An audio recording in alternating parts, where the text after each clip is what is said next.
করে মরে যেতে হয় শহীদের পতাকা দিয়ে। আইন কিসের জন্য? আরে মানুষের জন্য। মানুষই থাকবে, আইন কি থাকবে? আইন কি থাকবে? কাকে বুঝেছি তোমরা? কাকে বুঝেছ? প্রত্যেকটা মানুষকে বেরিয়ে আসতে হবে রাস্তায়। আমার মনে করে নতুন করে আমরা গণতন্ত্র প্রতিষ্ঠা করব। এই জালেম সরকারকে হটাতে হবে। এখানে হিন্দু, মুসলিম, খ্রিস্টান, ইসাই, বৌদ্ধ সব শ্রেণীর মানুষের জন্য লড়াই চলছে, পার্টিকুলার মুসলমানদের জন্য নয়। আমরা সংখ্যায় বেশি আছি বলে আমাদের সংখ্যা বাদ বেশি। আমাদের এই লড়াই আত্মাকে হিলিয়ে দিয়েছে, আমাদের এই লড়াই বিবেককে নড়িয়ে দিয়েছে, মনুষ্যত্বকে নড়িয়ে দিয়েছে। আমরা বাড়িতে বসে থাকতে পারি না। আনিকুল ভাই একটা মূল্যবান কথা বলেছে, আপনার দ্বারাতে আপনি ভাবছেন কি সমাজে আপনি উপকার করতে পারবেন না? সত্যি পারবেন। এই যে হাজার হাজার মানুষ আসবে, টুকটুকি যারা চালায়, ভ্যান চালায়, আমি ওর কাছে ভাড়াটা দিব না। ভালো কাজে, মহৎ কাজে আপনি তিল তিল করে তাল হয়। প্রত্যেকের যদি আবার এখান থেকে উঠে দিল্লি কাঁপিয়ে দিতে পারবো, আমরা দিল্লি কাঁপিয়ে দিতে পারবো। আর একটা ভালো কথা বলেছে, আমাদের মুসলমানের মধ্যে হাদিস কোরআনের আলোচনা হবে, তারপরে আমাদের মরণ বাঁচনের দিন এসছে। আর বেঁচে থাকলে তো আমাকে হাদিস কোরআনের কথা আমি শুনবো, আমি নিয়ম কানুন পালন করব, আমাকে বাঁচতেই দিচ্ছে না। সেখানে প্রত্যেকটা জামা মসজিদে এটাই নিয়ে আলোচনা হবে, কি পথ বের করলে আমরা বাঁচবে, অপরকে বাঁচাতে পারবো এবং আমাদের দেশের গণতন্ত্রকে শক্তিশালী করতে পারবো। এখানে কাউকে ছোট করা, বড় করার ব্যাপার আসছে না। কাশিয়ার এক্সপ্রেস আমরা আন্দোলন করেছিলাম, কিন্তু এটা আমি মনে করি এখানকার লোকের কাছে হয়তো এটা ফ্ল্যাট পাও না, কিন্তু যে লড়াই আমরা লড়ছি, আমারও জীবন নষ্ট হবে, আমার আগামী প্রজন্ম নষ্ট হবে। ওটার সঙ্গে আসমান আর জমিনের পার্থক্য আছে, আসমান জমিনের পার্থক্য আছে। কারণ আমি বাঁচতেই পারবো না। কিছুদিন আগে বলছে এক জুডিকেশনে যার নাম ছিল না তার জমি রেজিস্ট্রি হচ্ছিল না, তার মানে আপনার ব্যাংক ব্যালেন্স যদি থাকে ক্লোজ করে দেওয়া হবে। আপনার নামে জমি জায়গায় থাকবে সেটাকে বেসরকারিকরণ করে দেওয়া, মানে সরকার হাতিয়ে দেবে আর কি। কম বড় কথা, চারটাখানি কথা। আগের লোকের ট্রেন ছিল না, বাস ছিল না, গাড়ি ছিল না, তবুও মানুষ বেঁচেছে। ইলেকট্রিক ছিল না, মোবাইল ছিল না, তবুও মানুষ বেঁচেছে। কিন্তু বাঁচতেই যখন আমাকে দিবে না, একটা জিনিস মনে করবেন, ডিটেনশন ক্যাম্পে মরার চাইতে একে দুই হিসাব করে দেওয়া হবে। একটা কামরায় কি কত লোক বসে আছে, আর যদি এত লোক এখানে বসে রয়েছে, মানুষ হলে করে মানুষ বলবে।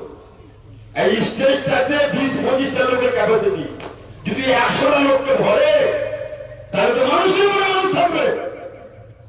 তাই হাতে নিয়ে জেনে জেনে যাও, তাও ভালো, দেশকে রক্ষা করবো আর রক্ষা করবো। এই ভাষা আমি আগে বলেছি, এখনো বলছি। শুনে রাখুন, আইন প্রশাসন আর নির্বাচন কমিশনার, মানুষ যখন আইন হাতে উঠিয়ে নেবে, কাউকে পাপের দিন নাই কি জগৎ কিন্তু তো ভাবতে পেরেছ শেখ হাসিনা বাংলাদেশে রাত্রের খাবার খেয়ে কত সুন্দর বিছানায় ঘুমালো, সকালবেলা ওকে এমন পাবলিক দিল, দেশ ছেড়ে পালাতে বাধ্য হয়ে গেল। বাধ্য করবেন না, সংগ্রামী রক্ত সমাজের মধ্যে আমরা মরতে এসেছি এখানে, আমাদেরকে খাওয়াবেন না, খাওয়াবেন না। যেদিন আমরা আইন হাতে উঠিয়ে নিব সেদিন তুমিও বাঁচতে পারবে না। সুপ্রিম কোর্ট বলছে এই ভোট হয়ে যাওয়ার পরেও কিন্তু ভোট নামে উঠবে। তো আচ্ছা, আমাদের মাস্টার স্যারে বলে এতই বোকা আমরা। একটা টিভিতে শো দেখেছিলাম, ওই যে আমার देश का प्रधानमंत्री चोर है, तो उसको पूरी से डाकले आप देश का प्रधानमंत्री को चोर बोले हैं। তারা बोले हैं ताकाय बोले हम कौन सा देश का प्रधानमंत्री को चोर बोले हैं ये तो नहीं बताएगा ना सामने आते ही बेटू তুমি নির্বাচন পার করে নিবা তারপরে ভোটা তো হইবে এটাই তো চক্রান্ত তো 24-এ না 25-এ যে ভোটার লিস্ট আছে কেন আমাদের সুপ্রিম কোর্টের প্রতি এখন আমাদের আস্থা আছে বিচার ব্যবস্থার প্রতি আস্থা আছে কিন্তু মহামান্য আদালত একবার আপনি বলুন লাগে কি 25-এর ভোটার লিস্ট দেখে ভোটটা হয়ে যাক দিয়ে আপনি এনআরসি করবেন না কি করবেন তখন পরের ব্যাপার আছে আপনি ভোট করিয়ে নিলে তারপরে বলবেন কি আধার কার্ড দেখিয়ে তোমার ভোট হয়ে যাও আগামী দিবস তার মানে আমাকে আগুনে ফেলে দিলে আমার ছেলেপেলেকে ফেলে দিলে দিয়ে গোটা পশ্চিম বাংলাকে উত্তপ্ত করে গলা টিপে গরম ভাত তৈরি করার একটা প্রয়াস চলছে আজকে ভাবতে পারে যে আমাদের 140 কোটির উপরে মানুষ আমরা 140 কোটির উপরে আর তোমার নামটা আছে আজকে মুসলমানকে দামে পেয়েছে হিন্দু মুসলিম করছে যদি মুসলমান থাকবে না তখন রাজনীতিটা শেষ তখন বলে ব্রাহ্মণ আর ছোট জাত আর চাই জাত এগুলো দিয়ে তখন করে এগুলো কি পাকিস্তানের শিয়া সুন্নি লেগে আছে সৌদি আরব ইরানে লেগে আছে আমি মনে করি 99% মুসলিম সম্প্রদায়ের মানুষ ইরানের পাশে আছে আমি মনে করি যা করছে ওকে তো হালকা ভাবে নিয়েছিল বিশ্বের সুপার আমেরিকা হালকা দেওয়াটা কতটা ভারী হয়েছে এখন আমাকে হালকা ভাবে নিয়েছ হালকা এই লোক দেখছ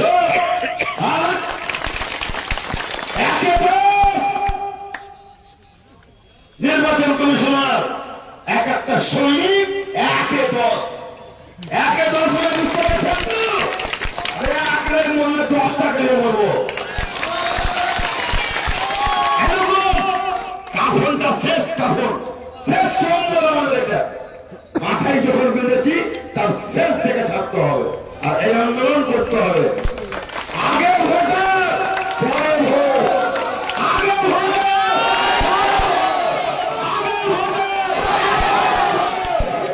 নির্বাচন কমিশনারকে 2026-এর যে বিধানসভার ভোট আছে এখানে অল পলিটিক্যাল পার্টি আছে আমরা পার্টি কে কাকে ভোট দেবেন সেটা বড় কথা নয় সেটা সংবিধান অধিকার দিয়েছে আপনি কি খাবেন আপনি কি করবেন আপনার পছন্দের প্রার্থীকে আপনি ভোট দেবেন ওটার একটা জায়গা নয় আমার ভোটটাই থাকবে না ভোটটাই দিতে পারবো না আমার দেশের নেতা আমি নির্বাচন করতে পারার অধিকার আমার যখন থাকবে না তার নির্বাচন কিসের নির্বাচন আমার আগে ভোট দেওয়ার সুনিশ্চিত করুন তারপরে আপনি ভোট করুন এটাই হওয়া উচিত তা না করে আমাদের যেগুলা সংস্থা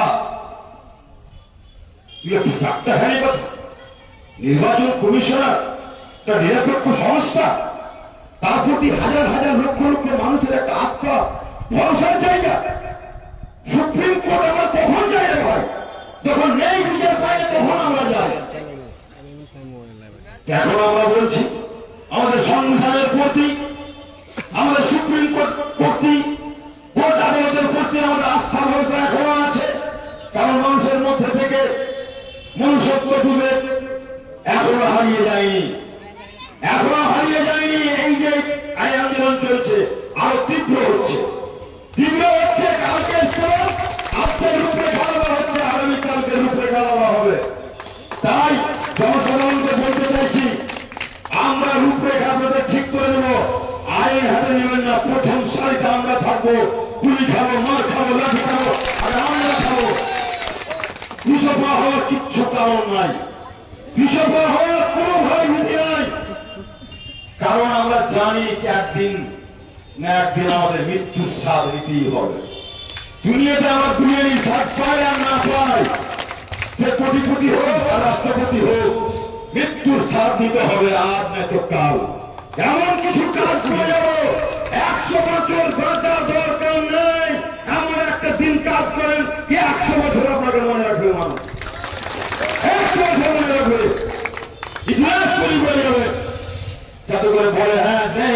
পক্ষে বলিদান হয়ে গেছে, ন্যায়ের পক্ষে শহীদ হয়ে গেছে।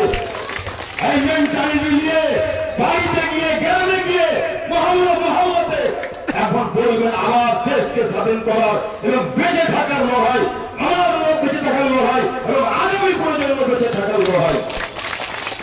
আর আমি কাউকে বলছি, আজকে বলছি, মানুষকে বেশিক্ষণ দাম করিয়ে নেয়, আরো যদি 1000, 1500, 2000 চেয়ে লাগে, চিন্তা কেন করছেন কি?